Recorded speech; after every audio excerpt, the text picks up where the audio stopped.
Paz do Senhor, meus irmãos. A vinda de Jesus, aquele que virá como fogo que consome toda a carne. A palavra ensina que o julgamento de Deus agora não será como água, como foi na época do dilúvio, mas os céus e a terra que hoje existem está entesourado para fogo. Nós podemos naturalmente citar três formas do fogo nos consumir. Uma erupção solar, que acarretaria na destruição da camada de ozônio e a radiação solar acabaria com a nossa existência. Uma guerra nuclear, hoje, racionalmente falando, seria mais plausível, Uma guerra nuclear, a bomba nuclear nada mais é que fissão de átomos, e aí você deve pesquisar o que é o átomo. E também a inversão dos polos, dos polos magnéticos da Terra, vulcões entrando em erupções e trazendo magma para a superfície da Terra, superaquecendo o planeta e acabando com o O2, com o nosso oxigênio e, consequentemente, extinguindo a vida na Terra. Isso estou falando de forma bem racional. Mas, irmãos, de uma forma ou de outra será por fogo. Isso está escrito e é irrevogável. Agora eu pergunto, se nós somos matéria orgânica e o fogo nos queima, como vamos suportar a volta de Jesus? A palavra diz que aquilo que edificamos sobre fundamento, e o fundamento é Cristo, se for ouro, prata, pedras preciosas, madeira, feno e palha, manifesta será a obra de cada um, pois o dia, com letra maiúscula, o dia, ou seja, o dia do juízo, vai provar essas obras. Então, nada há encoberto que não venha a ser revelado. Se a obra de alguém se queimar, ele sofrerá dano, mas será salvo por fogo. Mas se a obra dessa pessoa não se queimar, ele vai receber galardão. Eu não sei vocês, mas eu gostaria de receber galardão. Paulo disse que assim corro, não sem meta, assim luto, não desferindo golpes ao vento, mas eu esmurro a minha própria carne, reduzo a minha carne à escravidão, para que, tendo pregado a muitos, eu próprio não seja desclassificado. Paulo era um homem que, segundo a história, segundo a palavra de Deus, nós temos registros de que até ressuscita mortos. Paulo ressuscitou. Então, amados, eu creio que um homem que tinha esse poder, ele não deveria ser reprovado, mas a palavra diz lá em Mateus capítulo 7 que muitos dirão naquele dia: curei enfermos, fiz milagres em teu nome. E Jesus dirá: em verdade vos digo que não vos conheço. Apartai-vos de mim, os que praticais iniquidade.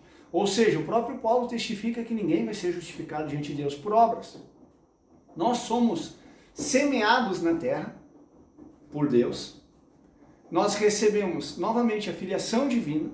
Não é que nós nos tornamos santos, mas Jesus Cristo pagou uma dívida que nós não tínhamos condições de pagar e nos concedeu algo divino chamado Espírito Santo. E é graças ao Espírito Santo que nós temos acesso ao Santo dos Santos e temos acesso a conversar com Jesus e, consequentemente, com Deus Pai. Quem tem o Filho tem o Pai, quem não tem o Filho não tem nem o Pai que o enviou. A obra de Deus é esta, que creais naquele que Deus enviou, que é seu Filho Jesus.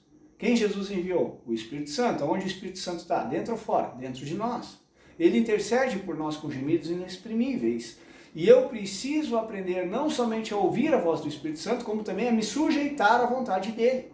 Porque somente o Espírito Santo pode me livrar do fogo.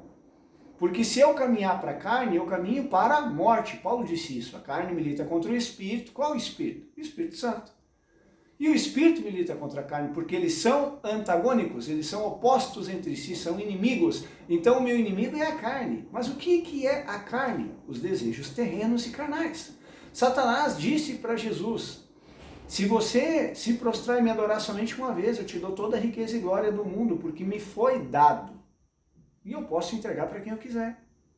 Mas quem deu o governo do mundo para Satanás? Se nós voltarmos no tempo e lermos Gênesis capítulo 3, nós vamos nos lembrar que Eva comeu de um fruto que era proibido ela comer e deu ao seu marido, e ele comeu, e abriram-se os olhos de ambos. E quando eles ouviram a voz do Senhor, eles tiveram medo e se esconderam. A autoridade que tinha sido confiada ao homem, porque Deus fez homem e mulher para cuidar e guardar o jardim do Éden, para guardar toda a criação, tenha ele domínio sobre toda a terra, sobre os peixes, sobre as aves, sobre os animais terrestres, tenha domínio sobre tudo. esse domínio, essa autoridade estava nas nossas mãos, mas nós entregamos para uma serpente, que é o diabo e Satanás.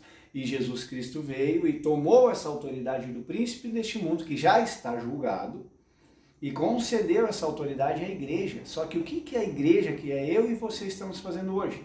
Nós estamos reivindicando o reino de Deus e estamos recusando as ofertas do mundo, ou nós estamos usando a palavra de Deus para ganharmos benefícios naturais? E aí o fogo virá, o juízo virá, e a pergunta que fica é, nós vamos ser galardoados ou queimados?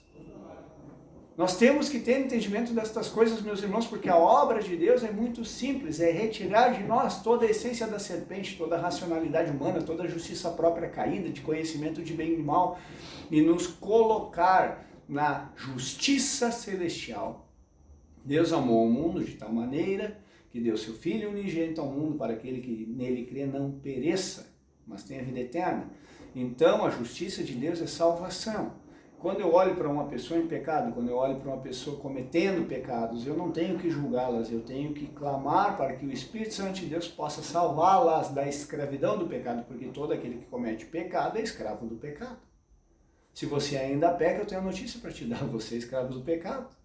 Nós pecamos todos os dias, muitas vezes não em atitudes, muitas vezes em pensamentos. Porque o simples olhar para uma mulher com um olhar impuro já comete adultério, está escrito isso na palavra de Deus. Todo aquele que sem motivo se irar contra o seu irmão, ele já é um homicida, está escrito isso. Então o simples pensar já é pecado.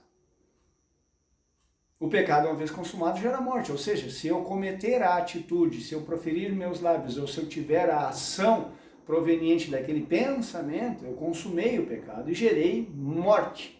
Por isso que da nossa boca não pode sair palavras de morte, palavras frívolas, palavras torpes, porque de toda palavra tola que o homem proferir, ele terá que prestar contas no último dia.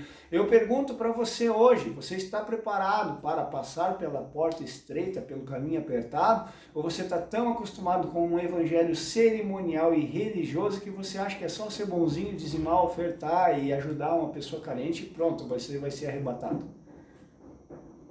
A obra do Espírito é tirar você da carne. E se você não sair da carne, quando Jesus voltar, você vai se queimar.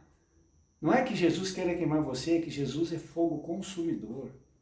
Se você ler Apocalipse capítulo 1, você vai ver que os olhos do rei são como chamas de fogo. Se ele olhar para você hoje, você se queima ou você glorifica. João caiu atemorizado e era amigo íntimo de Jesus. Era o discípulo amado. Nós conhecemos Jesus muitas vezes só de ouvir falar, nós não temos intimidade, nem revelação, nem visões de terceiro céu. Muitos dos que vão assistir esse vídeo não têm revelação de terceiro céu, eles não têm revelação e intimidade com o Espírito Santo de Deus. Eles têm um conhecimento teológico que ouviram um pastor pregar, ou um padre falar, ou um professor de teologia ensinar. Mas a pergunta que eu faço é, você tem intimidade com Jesus Cristo? Você ouve a voz do Espírito diariamente? Ou você tem pequenos vislumbres? E aí você procura fazer aquilo que é certo, procura evitar aquilo que é errado, porque você tem um cerimonialismo onde você aprendeu mecanicamente que você tem que proceder dessa forma.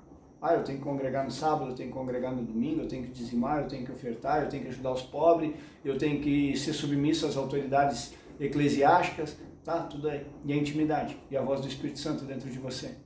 E o desapego do natural, do carnal, os desejos carnais. Você já está com eles todos crucificados, você ainda tem muito a percorrer para chegar nesse patamar.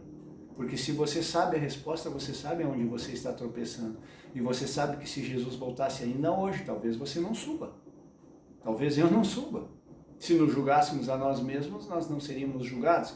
A pergunta que eu faço é, você está vivendo a intimidade do Espírito Santo de Deus e permitindo que você seja amadurecido na realidade espiritual, para que Jesus venha e você possa ser desvinculado da matéria, desvinculado da carne e você receba o corpo sem pecado? Ou você ainda ama o mundo e tem sonhos e planos no pó da terra, que é o mundo? Porque se você ainda tem sonhos e planos na terra e no mundo, eu tenho uma notícia para te dar.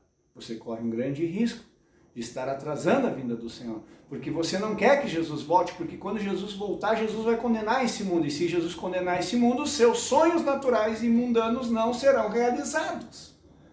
E você já escolheu um lado. E se você já escolheu um lado, eu pergunto, é o lado de Jesus ou é o lado do mundo? Não podeis servir a dois senhores. Não podeis servir a Deus e as riquezas. Não podeis servir a Deus e a mamonar. O jovem rico não podia ser perfeito porque ele era pegado à natural. Jesus diz, não acumulem para vocês riquezas na terra. Acumulem para vocês riquezas nos céus. Eu pergunto, o que você tem acumulado para o reino de Deus? Que está dentro de você. O reino de Deus não virá com visível aparência, está dentro de nós. O que estamos fazendo como igreja para que Jesus volte? Obras? Estou batendo de porta em porta todo domingo e pregando evangelho? Nossa. Mas Jesus mandou fazer isso? Está escrito. Então você mecanicamente leu e saiu fazendo. Sem intimidade, sem revelação, sem entender para que lado você quer ser direcionado pelo Espírito Santo de Deus. Porque quem direciona o evangelizar é o Espírito Santo que define, olha, vai e prega para a mulher que vai chegar no poço de Jacó. Vai e prega, né, para a mulher adúltera, que se ela se arrepender de seus pecados, né, e não praticá-los mais, ela está perdoada. Quem define é o Espírito Santo, e o Espírito Santo é um com o Filho, e o Filho é um com o Pai. E eu pergunto, você é um com quem? Com a tua racionalidade humana? Com a sua Bíblia teológica que você aprendeu mecanicamente, você está repetindo igual um papagaio de pirata? Ou você tem intimidade com o Espírito Santo de Deus e você entende a obra do Espírito, e você entende que daqui você não vai levar nem o corpo físico, o arrebatamento, o harpazo, ser tomado da terra com violência, que você está esperando, não vai ficar a camisetinha aqui no chão e a carne vai subir. Não vai, não. Eu nem vou entrar em detalhes porque você não está preparado para ouvir isso. Não existe um servo de Deus fiel. Em todos os relatos bíblicos, de Gênesis a Apocalipse, não tem um servo de Deus fiel que não tenha sido tomado da terra com violência, mas não da forma como você espera, e sim de forma realmente violenta. Coliseu de Roma, decapitação, esquartejamento, cerrados ao meio, decapitados, enforcados, crucificados de cabeça para baixo. João foi lançado em óleo fervente, sobreviveu, dizem que faleceu de velhice, glória a Deus por isso. Se o Senhor queria que ele ficasse até que Jesus voltasse, o que nos importa? Nós devemos seguir o Senhor. A pergunta é, nós queremos ser reconhecidos como grandes homens de Deus na terra, ou nós já entendemos que nós somos inimigos do mundo e que o mundo nos odeia porque nós servimos a Deus? Porque se o mundo não te odeia, meu irmão, minha irmã, eu tenho uma notícia para te dar. É sinal que você é aliado do mundo. Pensem nisso e que Deus abençoe a todos.